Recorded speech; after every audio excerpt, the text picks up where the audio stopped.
and welcome back to the Mom and Mind podcast. I'm your host, Dr. Kat, and this is another episode of Behind the Sessions.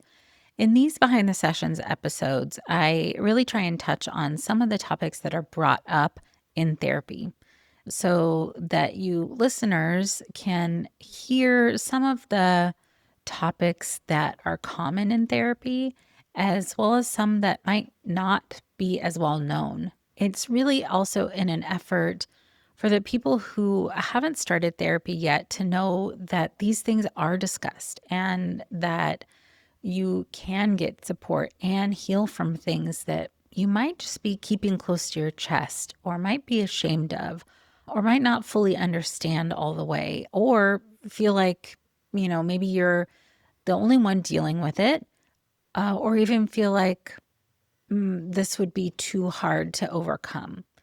These episodes and this whole podcast really is an attempt to make these topics more understood, more possible for you to get help for, and really bring things out of the shadows. Some of the things we think about, some of the ways we think about ourselves are often judgmental, filled with shame or embarrassment.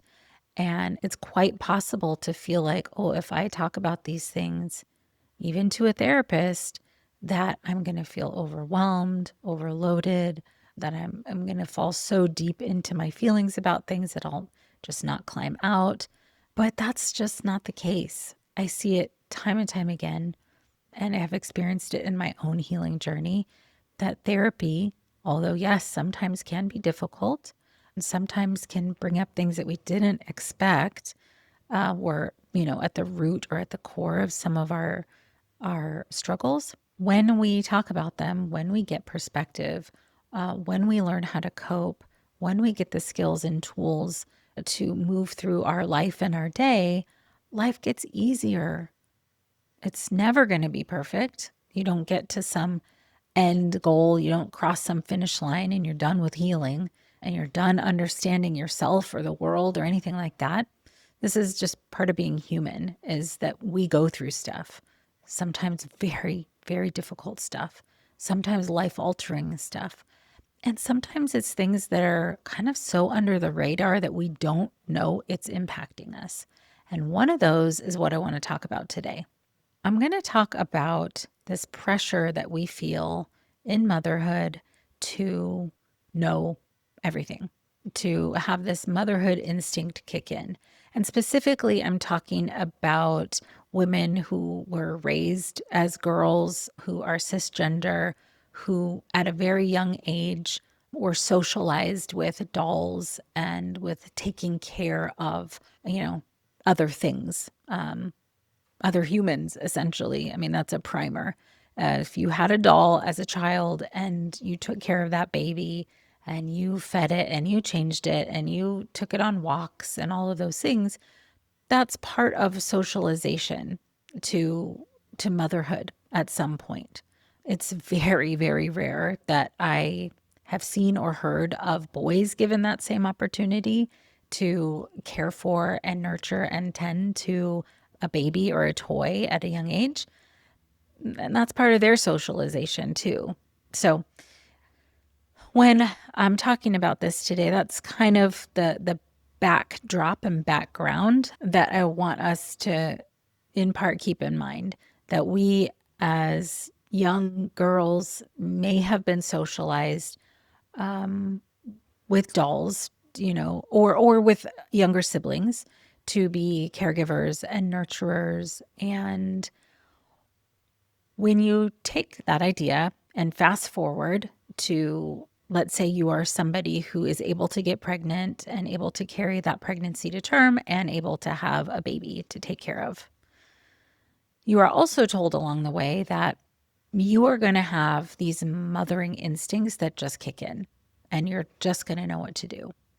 I mean, at least a lot of people are socialized in that way, are told that that is going to happen, that these things will just kick in.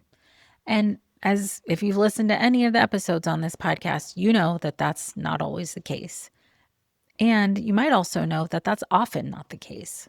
We don't just all of a sudden know. As a matter of fact, I haven't met one single person who got this, immediate download from wherever that they're going to know every single thing that their baby needs and be able to attune to them, attend to them, interpret them, and be perfect in every way. It's not a thing. It just doesn't happen. But the pressure is that it will. The pressure is that we're supposed to know all of what our babies need and attend to them. And the pressure is internalized pressure that if we don't know those things, that somehow we've failed, or we are failing, or we are not good enough. It might have never been talked about explicitly, that this dynamic, this might not have ever been talked about, but you can feel it.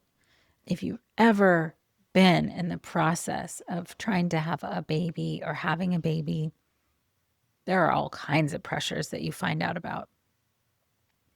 And if you're aware that these pressures are pressures and they're not necessarily truths, then it's a little bit easier to filter through them. It's a little bit easier to tell yourself, okay, well, I know this is what I've been told, and this is what people think and assume. I also know that it's not true, that I'm going to know everything. And I also know that that's okay. It's okay to not know everything. So we've talked about this quite a bit on the Mom and Nine podcast. Talked about it in the Behind the Sessions episodes before. Certainly it's woven through many, many, many of the personal stories in this podcast because that pressure sometimes contributes to depression and anxiety and self-judgment and lots of things.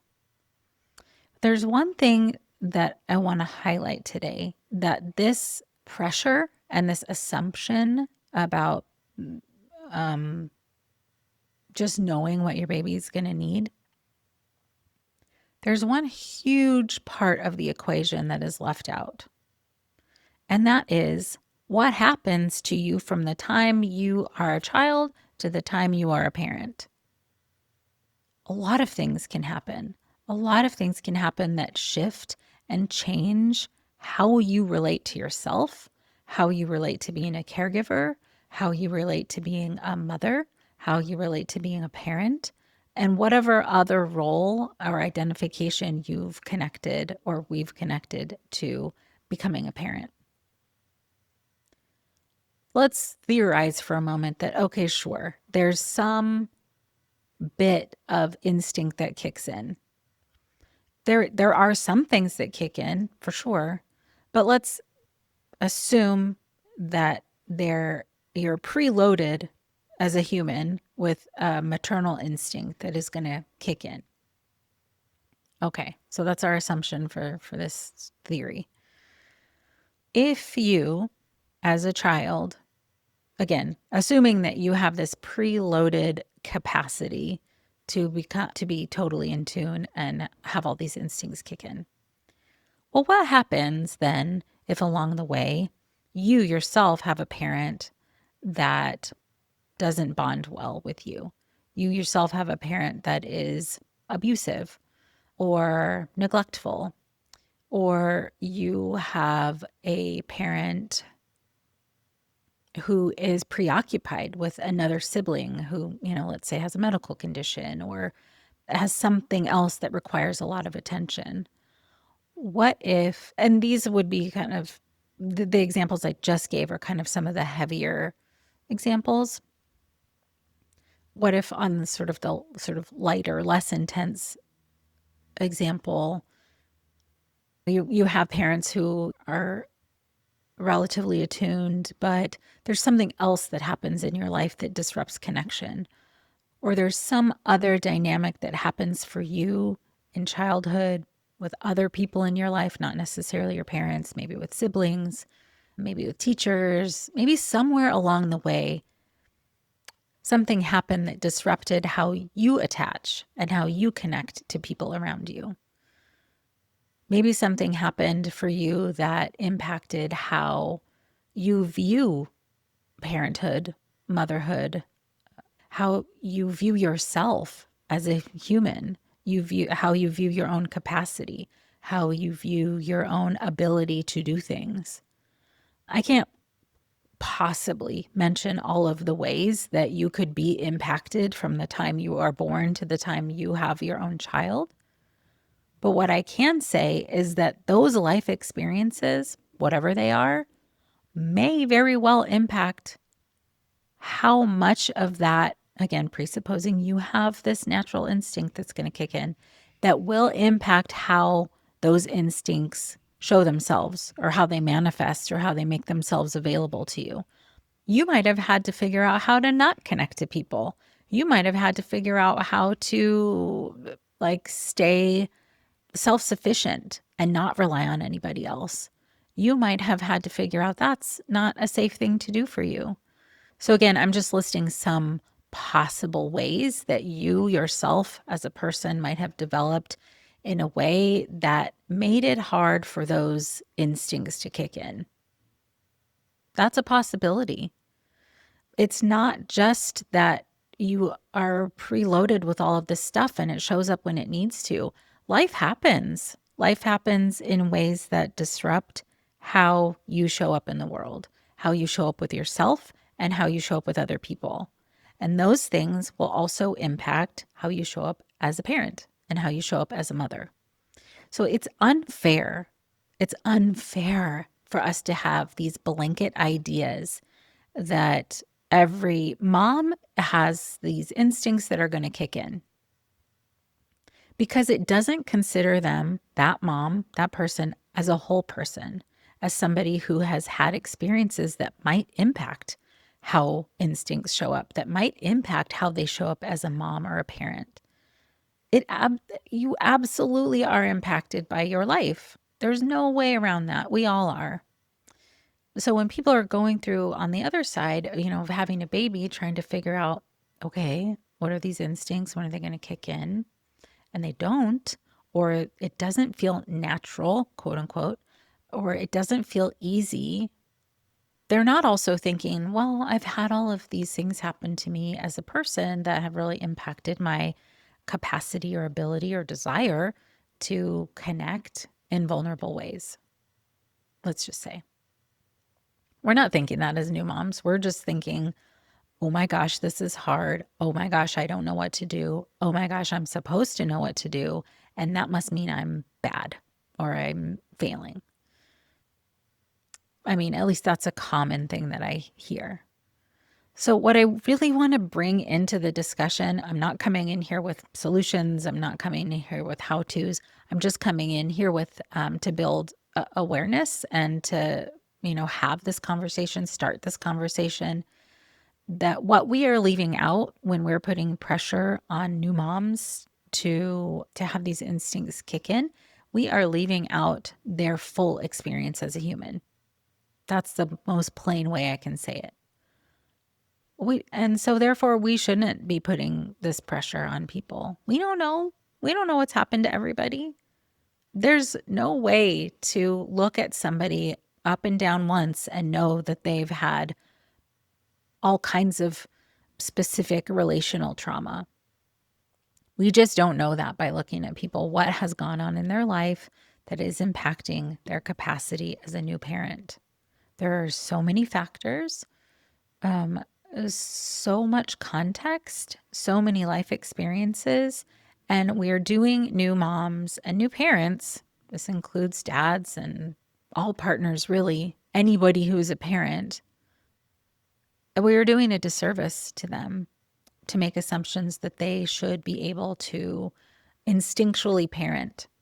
As I've offered in other episodes, is that we take a different approach to new parents. Again, I'm not saying that there is no instinct. Sure, there's some stuff that comes in, but it's different for everybody.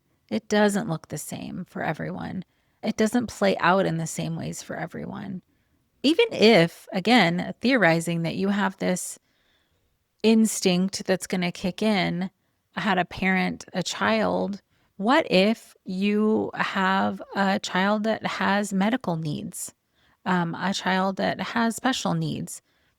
You aren't necessarily instinctually prepared to know all of the stuff that they need too.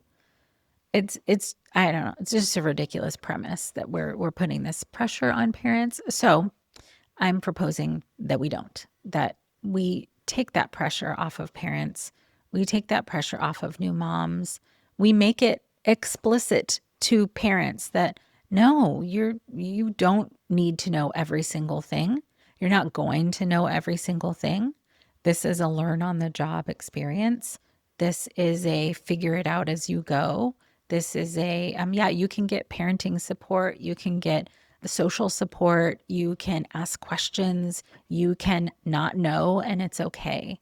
We have to normalize that people have a process and that people have history, and that those things are going to impact how they can and want to and are willing to show up as parents. So, if this brief conversation has given you any food for thought, or at least deepened some part of your understanding of yourself or what other people are going through, please share this. The more that we are understanding the nuances and the intricacies and the complexities of the transition into parenthood, the transition into motherhood, the better off we will all be. If we can reduce pressure, if we can normalize that things can be difficult, if we can offer compassion and empathy and understanding to people, the better off we'll all be. When people don't feel like they can not know, and when people feel like they are supposed to show up in certain ways, they are more likely to feel like failures. They're more likely to feel ashamed. They're more likely to stay quiet and not ask for help. But we can change that. It's really actually on paper quite easy to change. We just normalize that asking questions and not knowing is okay, and offer support and offer compassion and stop judging people. In my mind, that's easy. Societally, that's a different thing. It's harder to fix societally. But if we're sharing things like this conversation in these episodes on this podcast and anywhere else you are hearing discussions happening around compassion and flexibility and understanding and support, the better off we will all be.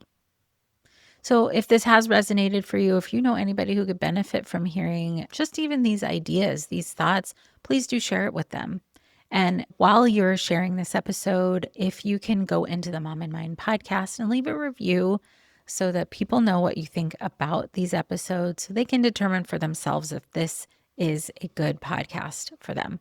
I thank you so much for being here today. Until next time.